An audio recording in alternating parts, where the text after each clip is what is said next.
তো সে 0.5 থেকে 1.9 হলে সে পোলার হবে। পোলার হওয়া মানে কি আয়নিকের মতো একটু ভঙ্গল্য, কিন্তু সে কি আসলে সমযোজী থাকবে, সে আয়নিক হওয়ার কোনো সুযোগ নাই। ক্লিয়ার? পোলার সমযোজী।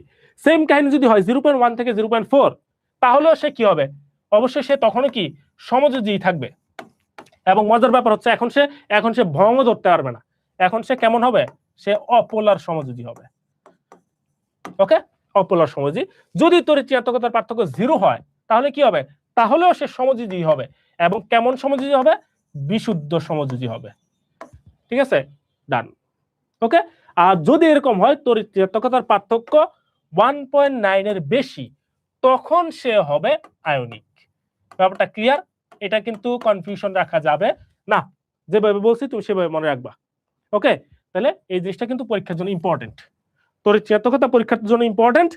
এবং আগে বলছি যে তড়িৎ-ঋণাত্মকতা আমরা ওই জায়গা থেকে বেশি পড়ি নাই, আমরা এই জায়গা থেকে জিনিসটা ক্লিয়ার করলাম। এবং এটার সাথে কার সম্পর্ক, পোলারিটির সম্পর্ক।